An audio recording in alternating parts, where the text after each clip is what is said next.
Let us replicate what is happening. Let us replicate what is happening in Burkina Faso in Nigeria. We need a military coup in Nigeria. We need a military head of state in Nigeria. We need a simple, purposeful, patriotic, credible military head of state in Nigeria. A head of state that has integrity, that is devoid of ostentatious lifestyle, that is devoid of mundane things of life, love and passion, and the craze for craze over mundane things of life, just like Traoré. Are growing. So who is winning? Traoré, who is seen as a patriotic hero, or Tinubu, who is facing declining public trust? Now let me break it down for you like this. One is a young man, a fearless leader, pushing Africa towards self-reliance. The other one is an old politician, maintaining the privilege of the wealthy, of the rich, of the elite. Traoré is fighting imperialism, fighting neo-colonization. He's securing his country and reforming the economy. Tinubu is presiding over the worst economic performance of any Nigerian president in 19 months. There's economic hardship, political stagnation. The security structure in the country has failed. Who is winning? Who is doing better? Captain Ibrahim Traore or President Bola Tinubu, the Jagaban? Which leader does Africa need more of? Which president should we tout as an example of where Africa should be heading towards in the future? Don't get me wrong, I don't like military government. I have a personal problem with the military government. But the reality is the reality. The facts are the facts. The truth is the truth. After 19 months of President Bola Tinubu, and we've seen how long Captain Ibrahim Traore has been president, the signs are there. The facts are there. Let's not forget that some have even touted President Tinubu as one of the most corrupt leaders in Africa and in the world. I have never seen any survey that has ranked Captain Traore among the most corrupt in the world. Make it make sense. Let's Nigeria know the way they by accident, no be by mistake. A very deliberate set of actions, a very deliberate decisions where people don't take, we don't put Nigeria here. And say the majority of the people we take those decisions, not even Nigerians. Right? Nigerian leaders, they contribute to the problem. Nigerian leaders are part of the problem 100%. But Nigerian leaders, no be them they in charge. Now them just they oversee the exploitation of Nigeria, but no be them they in charge of the operation. No be them they own the operation. Right? The same people we colonize Nigeria, the same people who exploit Nigeria for nearly 100 years before they finally give up waiting and call independence. Those same people, by one or two layers of separation, now still them. They still benefit from Nigeria. Nigeria is a very, very big business for some small group of people. A very, very big business. You get people where we say Nigeria as it currently day is functioning optimally. It's functioning exactly the way they want it to. When you hear say 100 people died today, say you get one attack for one place for North or Middle Belt. Now only half of the story with that. The other half of the story where you know hear say the village where they attack or something. In the ground under that village, they're very rich in some kind solid mineral or something. Where we say you get person where won't mind this thing. Or you get interest where won't mind this thing. But people land there on top. So they don't clear out the village using these whoever these people are. Because they could just here say attackers, gunmen. You know, at this point you don't even know who these people are. They could just clear out a full village. And the next thing you know, full mining operation don't set. People ancestral land don't go. Now, we think they happen for Nigeria with that. And it's very deliberate, it's very calculated, it's very cold. And this thing, a 30, 40-year project. That Buhari will enter, the Buhari will enter in 2015. Nobody Buhari put himself there. Right? The machination, we come out with Jonathan, and we create possibilities for Buhari to enter. Nobody from Abuja. No, people say I bring a power. I make it say I turn. I don't forget. It was not a Nigerian operation that brought Buhari to power. It was a US-led regime change operation. Maybe they're very clear about this thing. And nobody saying a conspiracy or anything. This thing are confirmed facts. They're not talking themselves. Say Nigeria in 2015, it was a regime change operation. Right? They're not talking themselves. for some of their websites like NED, National Endowment for Democracy, we say na US government, the agency where they cut out of the CIA, and then they use and do regime change around the world. The NED boast for a website, say for 2015, they were engaged in Nigeria. But because that time, most of us still did very, very naive about how the world, including me, most of us still did very naive. Because at some point, you too, be no one Jonathan at some point, Abi. Maybe, so that kind of 2012, where then they do, Occupy Nigeria. Protest, I carry my head, go join them, do online protests for Occupy Nigeria. I did UK that time, but I joined them online and they do a looter with them. I don't know what I don't sabi wetin I did do that time. I have to say we get more geopolitical awareness that time. Before don't they raise alarm about this thing, because one thing about these Oyinbo people, we say they don't like at all may you touch like them. I then won't control Africa. The answer we say the global economy as it is like this, Africa gets one specific role where they don't assign. Say Africa are the place where all the cheap industrial inputs, so all the raw materials, whether not cashew, whether not crude oil, whether not iron ore, manganese, copper, rare earth minerals, diamond, gold, primary inputs, primary production of Africa could supply all of those things cheaply. It must be cheap. So, and then the manufacturing, now Asia, they take place in China, Vietnam, Cambodia, Laos, Thailand. And then the consumption, the place where people they enjoy the products of that extraction and production, the consumption in Western Europe and North America. Now, how the global economy they work with this. So, if you did Africa, South America, Asia, you are not supposed to be rich. You are not supposed to enjoy your life, especially if you did Africa. Asia and South America, they still get small manufacturing within they allow them to, especially Asia. For Africa, the role where they don't assign to Africa, now be say raw material, primary production. And by the way, nobody say that them say with this, they get documents where they don't print themselves. Say the role of Africa in the global economy is to preserve the flow. You see, one of the main reasons why I dislike Tinubu, trust me, for Facebook policy, I would have used a harsher words, a harsher adjective to describe my dislike and displeasure for this man. Is because most of his supporters, who are mostly of Yoruba descent, believe that every criticism of the Tinubu administration comes from a place of hating the Yoruba people, which means to them, Tinubu symbolizes the presence of Yoruba in the Nigerian polity. And for me, I don't think that a president of a federation of a multi-ethnic nation like this should come with a tribal coloration. For me, I don't care where the presidency comes from, so long as I have good governance and the people on the street are not crying of hunger. Nigeria is too big to have citizens that cry of hunger what am I trying to say here? I mean, the basic necessities of life. Now, when you see somebody that places his political ambition above the welfare of a country, what do you call that? When you see somebody whose ideology means the ends justify the means, you can grab it, you can snatch it, you can run away with it.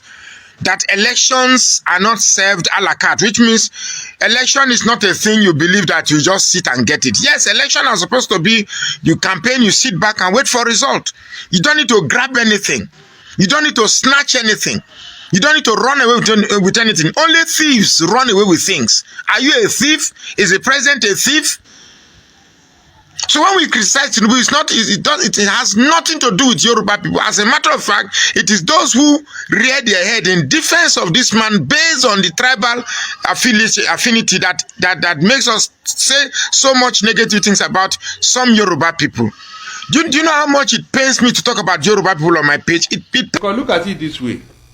If you are telling Atiku to stay down because of age, what are you telling Tinubu? What is Tinubu's age? At least you have seen his performance. You know he cannot perform. Why not tell Tinubu, we have seen that you can't do this thing. I have stepped down. President Tinubu is 40 at heart and 80-something in age. You have started now. No, I'm just saying, being a youth is in the heart. Yeah, it's how you... So what about Atiku? Yes, Atiku is old, Abi. He's older. Okay, that one is old. And you have forgotten that Tinubu has a 3-bar certificate, Abi. You have forgotten, which he presented to you. Is that not true? So all these things, nobody is telling Tinubu, you cannot perform or you leave office. It's only Atiku, don't do. You're supposed. Why can't Tinubu be a statesman himself? Why can't he remain a statesman instead of embarrassing? Look at what is coming out because of he entered to be president of Nigeria. From the certificate scandal to drug or to whatever. Is it not because of this? So anybody who loved Tinubu should have told him, Mr. President, you have done enough. Or yeah, please, can you go and sit down? Why is APC people not telling Tinubu, we can see that you can't do this, why not step down? Can't you see the deceit here? All of them, Atiku, Obi, don't run, be a statesman. Why is it that nobody is telling Tinubu? Because of your bad leadership, because of your incompetency, resign. I've never had anybody say it to Tinubu. I have never. So what does that tell you? That means they are deceiving the coalition. All right, they are taking advantage of their gentleman nature. Let's take your reactions, please. We have heard what these people have to say, and it's obvious Nigerians are talking. And this time it's not about music, football, or Big Brother Nigeria. It's about leadership. People are looking at Burkina Faso and they are saying, why don't we have someone like Traoré in Nigeria? And let's be real, this Traoré guy is just 36 years old, but he's making serious moves that even older African leaders haven't been bold enough to attempt. He kicks out the French military, took back control of Burkina Faso's resources, and is proudly standing on the side of true independence. He's not answering to any Western power or any foreign powers. He's only answerable to his people. Meanwhile, in Nigeria, what we are seeing is Tinubu's government busy pushing fuel subsidy removal without any serious plans to caution the effects on ordinary citizens. Now, prices are rising every day. The Naira is struggling. The insecurity is still shaking different parts of the country. And Nigerians are getting tired of hearing the same old speeches while the suffering keeps getting worse. Now, let's compare Traoré and Tinubu. Traoré is securing his own country by arming his people and refusing to allow foreign interference. While Tinubu's government, on the other hand, keeps relying on external loans and foreign investors, while locals are struggling to survive. Now, Traoré is cutting out corruption and focusing on results, even if it means stepping on toes. In Nigeria, politicians are busy sharing palliatives and playing politics with people's lives. Now, Burkina Faso under Traoré is pushing for unity, Pan-Africanism, and total independence. Nigeria under Tinubu is still battling tribal divisions, nepotism, and the same recycled political system that doesn't deliver for the people. It's no surprise that Nigerians are saying, give us someone like Traoré. If you're the one, what will you do? And the truth is, it's not about age. It's about action, vision, and the courage to fight for your people no matter the pressure. If Tinubu really wants to earn the love and respect of Nigerians, he needs to stop serving the interests of the elites and start working like a leader that feels the pain of the masses. Nigerians are not lazy. They are not stupid. They just want a leader who puts the people first. Someone like Traoré. So the question is, do you think Tinubu will step up, or will Nigerians keep looking for leaders outside their country for inspiration? Well, let me know what you think in the comment section. But before then, please kindly like, share, and subscribe. Do you know that most people still think that the fight against the APC government is a fight against the Yoruba people? Yes, that's the truth. Go to people's comment section and see the people that are supporting President Tinubu. They are always the Yoruba people. The Yoruba people are the major tribes in Nigeria that are supporting this wicked and heartless government. And that is what I've come to clarify. That listen, everybody, the fight is not against the Yoruba nation. It's just so unfortunate that it is President Tinubu that is heading the government. That's the point. It's not a fight against President Tinubu personalities even. It's a fight against the APC evil carcass. But inside there, the President Tinubu himself is not useful to us. The President Tinubu is not useful to the Nigerian people. He has chosen that path to tread on. To us citizens, President Tinubu has all it takes to fix this country. If President Tinubu chooses to do right today, he can do right. But then, they know what they are doing. They are playing politics with our lives. It's not about us, the people. It's about their politics. It's about their pockets. It's about their family. It's about their well-being. It's about their future. It's about their children's future. It's not about us. But you see, I'm not surprised to an extent, because this is the card that they've been using for us over time. Tribal sentiment. This fight is against tribe. This fight is against this. But that's not the truth. You know that's not the truth. These people are just trying to play with our intelligence. The fight against the APC government is not a fight against the Yoruba nation. It's not a fight against the Igbo people. It's not a fight against the northern Nigeria. It's not even a fight against the minority. It's not. If an Igbo person says something like this now, they will come after him. They will say it's because he's trying to support Obi. But that's not the point. You be Yoruba person, Abi. What have you benefited from this government? Put it in the comment section. Let us see. As wise as you claim to be, put what you have benefited from this government in the comment section. Let every one of us see it. Whether you are in the northern state, you are in the western state, you are in the southern state, or the eastern state, you buy bread the same price. So what's your problem? It is not a fight against the Yoruba people. It's a fight against the APC useless, worthless, and careless government. If very dark man was to be from the eastern part of this country, do you know that most persons would have appropriated this saga between them to be a tribal fight? Yeah, that's what most persons would have done. But thank God, he's not from the eastern part of this country. He's from a neutral ground. Let's just stop allowing ourselves to be used by these politicians, because they do not care about us. Now, only during the elections that they do they don't care. Go and ask the 30 member of House that impeached me. We sat down and they said, if you give us this, we will stop impeachment in front of everybody. And I can call notable names are there. And I said, I'm not going to give it to you. I'd rather go. My name is Peter Obi. My name is not Governor of Anambra State. I'm not desperate to be president of Nigeria. I'm desperate to see Nigeria that works for the youth. We have so much talent and energy here that can change the world. And I want to do that. That's all. It is not about, I want to see a Nigeria where that can generate 30, 40, 50 megawatts of electricity. We can't be in a country where, giant of Africa, for years we cannot generate more than 4,000 megawatts of electricity. Number 2 country in Africa, South Africa, with 60 million people, is generating 54,000. You have been a member of the APC tormenting Nigerians, and you happen to pass on in the process. Just forget about anything internal rest. No amount of rest in peace wishes will give your soul a rest. It will never happen. Even though it's obvious that most of you don't actually have soul. But you see that rest in peace that they normally tell people. If you passed on as a Nigerian politician, most especially if you are in the APC, you've contributed to the sufferings of Nigerians, and you passed on without repentance, without confessing your sin, and Nigerians forgives you. Just forget about it. There's nothing like rest in peace. We might send condolences to your family, but as for you that have departed, we'll just say good riddance to bad rubbish. Imagine passing on and people will be rejoicing. Nobody will feel bad.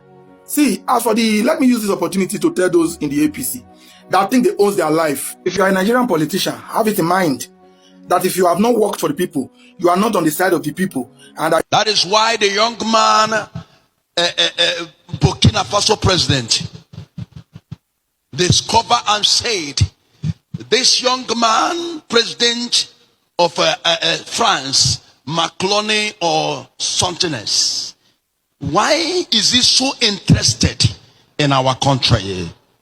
Why is he so eager? It is because of our resources. It's because of our riches.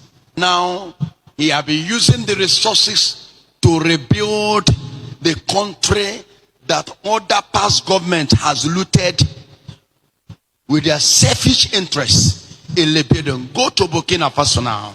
The price of fuel cannot change in Burkina Faso. Nothing change. The price is like that. If they want to take up light in that Burkina Faso, it will be announced to the whole country that the light is about to take in. Just 5 minutes, we bring it back. They will announce and tell the listen. Since I was born, I'll be shouting, that thing they pay me up Nepal. A world where we cannot live forever. We have all the resources. Every time you will be hearing announcement of 900 trillion was spent on one project. 200 trillion was spent on one project. Which project? There's a 3 projects that Nigeria needed for them to be developed. 3 projects. First is light. Second one is security. The third one is a good road to all the states, to all the cities, and the investors will come. All this thing where we they use gen everywhere. People, you'll be hearing a lot of nonsense sound in all the streets. In a one compound, you will see something like 20 gen. This one be sounding, this one be sounding, this one be sounding, this one be sounding, catch. This is a hypothetical question only. Don't take it any more than it is. Here we go. What do you think would be the situation in Nigeria if they had a president like Ibrahim Traore of Burkina Faso in charge right now? And I mean, if Nigeria were to have a president take over power in the same way it happened in Burkina Faso, what type of government and economic system would he run in Nigeria, and what could be the potential of Nigeria's economy if, for instance, he stayed on for the next 10 years, ladies and gentlemen? How would he handle the jihadist insurgencies and the other militant groups, especially if he weren't an Igbo, Yoruba, or Hausa, but from one of the minor ethnic groups like Igala? How can I join from Nigeria? So I went through my comment section and I've seen a lot of youth, African youth, who are ready to join Ibrahim Traore's military. They are begging him to open a military camp in Burkina Faso. I even saw a video where the youth are begging him to open even a vacancy in Burkina Faso. Can y'all see this? This is a massive love. We know that in our countries we have pets. Okay, so and he is the only one who we trust is right now. So this is how African will beat the West ideology. It's when African come together. Do you understand? Because we are one. It doesn't matter where you're coming from, your countries, right? We are one. So what do you guys think? Let me know. This particular government is weaponizing poverty. You may call me a conspirator, you may call me anything, and that is why we are in this alliance, to make sure we don't allow them to continue weaponizing policy. Of course, one of our star conspirators is Governor Rotimi Amici. Therefore, we are here to wish you many happy returns of the day, and we will continue to conspire with you to make sure we minimize poverty and we don't use state machinery to weaponize poverty. I thank you very much. God bless.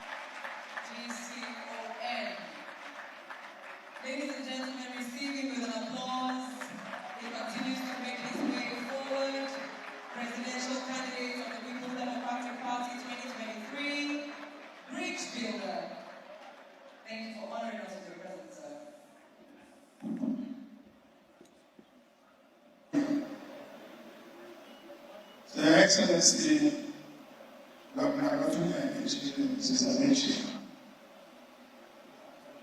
Your Excellencies, Your Royal Highnesses, distinguished ladies and gentlemen, before I make my few remarks, I want to amend a little bit of amendment and state weaponization of poverty. Why I say so? When I was growing up in the north, the most prosperous city or state was Kano State. The most prosperous.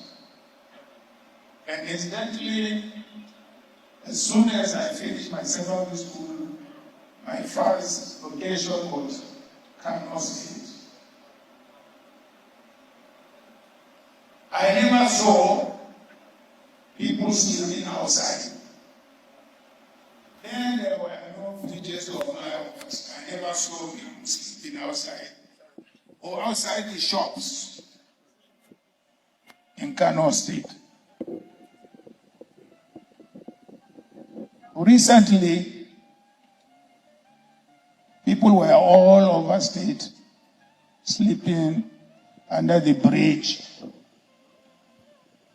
on the streets, who were driven out by poverty and insecurity. There is a state agency in Kano responsible for providing succor to such people. And they started doing their work. And in